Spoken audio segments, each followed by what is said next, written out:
There is just a bit of breaking news, actually. There are reports of at least one explosion in southern Beirut, which is a Hezbollah stronghold, as crowds gathered there for the funeral of 4 victims of the pager attack yesterday.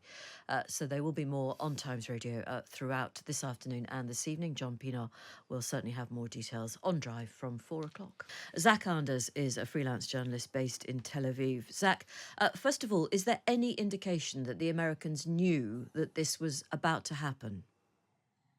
They're saying that they had no indication here. You would find it hard pressed. The Mossad, if this was to be them, and I mean, we should at this point just assume that it was. There's really nobody else with the capability to perform such an action. They would not. The Mossad has been a storied history of performing operations without the U.S. knowing, and then upsetting the U.S. As a result. So it's highly unlikely that really anybody outside of Israel knew of complex operation of this scale. And, there's a bit of a feeling within the Israeli establishment where they look over their shoulders too, and they're a bit paranoid. They think sometimes some of this information gets leaked through the Americans in their own efforts to try and de-escalate. So this was probably a very closed operation, very tight-knit. There are rumours circulating today that whoever carried out this attack, and as you say, let's assume it was Mossad, that they went early with it because they believed that people had found out. What do you think of that? Yeah, absolutely. Yesterday when we were on with John in the 4 o'clock hour, as this was breaking, the first reaction I had was, my goodness, Hezbollah has been a incredibly technologically adept organization. They're producing these drones that have proven to be incredibly effective against Israeli air defenses. These are really, they employ a brain trust that is remarkable across the Middle East. So does Iran, but Hezbollah in Lebanon has been performing incredible operations on their part to produce some of these weapons on their own with Iranian help, but they're manufacturing some of these parts themselves. And my reaction was, how in the world did one of these tinkerers in their workshops not open up one of their new pagers and take a look inside? And we've since learned that there was a element of this pager that it was likely the explosives was embedded inside the battery, a very volatile chemical that was triggered by heating up rapidly, and that triggered the explosion. I'll take a step back here, and I've just seen so much online with the discourse on social media, people reacting as though, my goodness, our cell phones can all do this, our cell phones can explode in this manner. No, there's no way that you can get a cell phone battery to explode in this manner, let alone a pager battery, which is going to be much smaller and cause gaping flesh wounds deep inside the hips and into the bones of some of these men, hands blown off. This was obviously a very volatile chemical explosive that was added into the pagers at some stage before they were delivered into Hezbollah's hands. It does sound like Hezbollah was becoming aware or was wising up to some element of these devices, and that potentially the decision was made on the Israeli end, again, if it was the Israelis, to trigger the devices before Hezbollah became too wise to the fact. And, over the course of this conflict, I've been privy to hearing some of the interceptions that the Israelis have been picking up these phone calls, and the Israeli establishment has been putting in an incredible amount of resources into monitoring Hezbollah's senior leadership, catching these phone calls, knowing where they are just about at all times. So it seems like they were intercepting some communications that led them to believe that Hezbollah was becoming aware of these devices' abilities, and that the decision was made then not as some sort of grand plan to start some sort of offensive and cripple Hezbollah's ability to communicate before a widespread offensive, but rather to take away the chance to ever use this plot, ever use these devices. But how had whoever did this got a job lot of these extremely dangerous pagers into the hands of so many Hezbollah operatives, presumably at around the same time? So back in January and then again in February, Hassan Nasrallah gave a speech. He essentially said, ditch your cell phones. They're the eyes of the enemy. At the same time, he was asking residents in southern Lebanon to disconnect your security cameras. Essentially, we're getting everybody off the grid. We're moving our operations into more rudimentary forms of communication. We're going to buy encrypted radios and equip our men in the field with these radios so that the signal and the chatter can't be intercepted. And we're going to basically step back 2 decades and rely on older forms of communication. And that's how we're going to defeat Israel.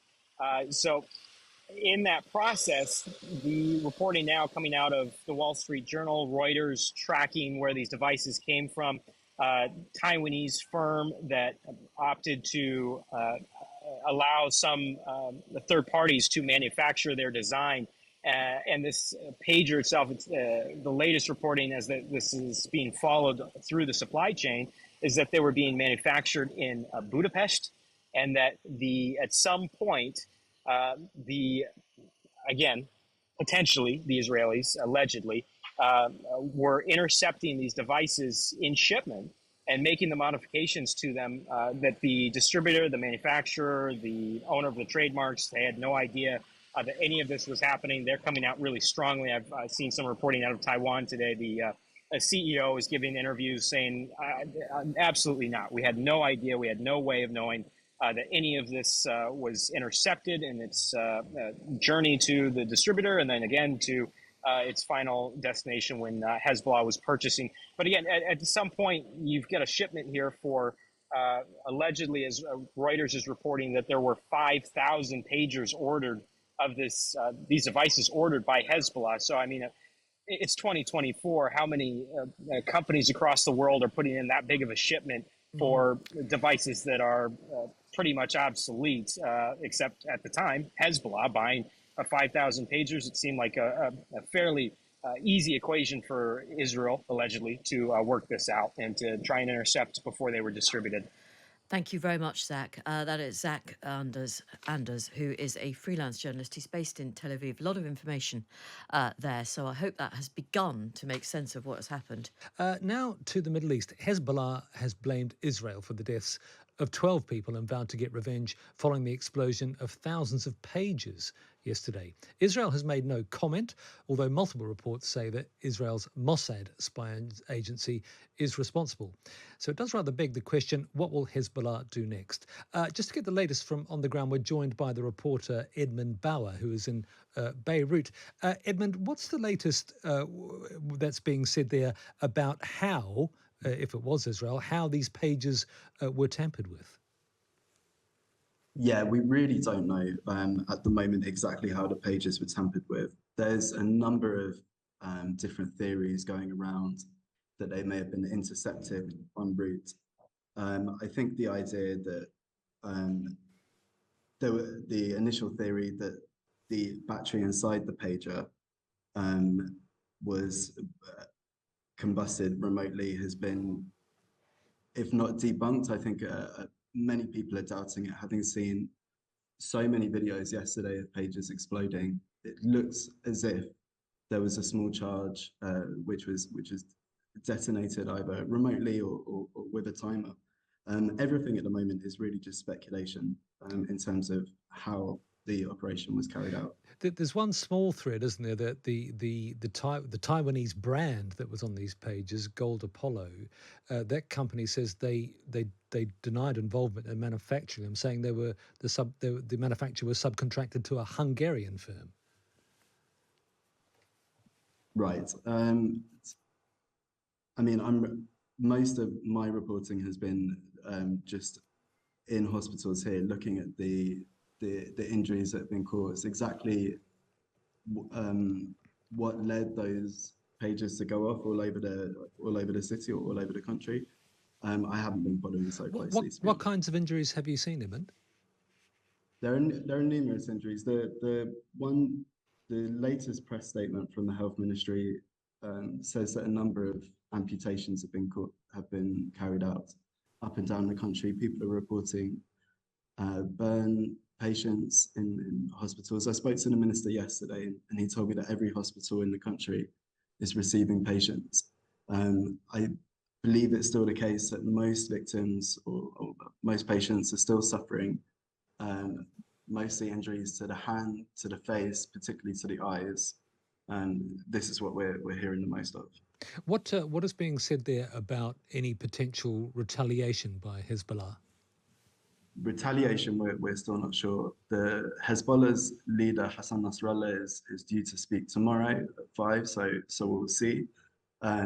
Even during that speech, he may not give such an indication of when retaliation is going to take place. The only statement that Hezbollah has put out so far said something along the lines of, we will retaliate from where you expect us to and where you don't expect us to. The previous retaliations during the fighting over the past year there's been a long period of waiting before they carried them out.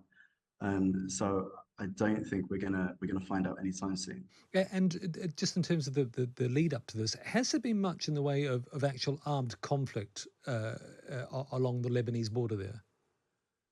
There's been sustained conflict since 8th of October, rather, the day after Hamas's incursion into Israel.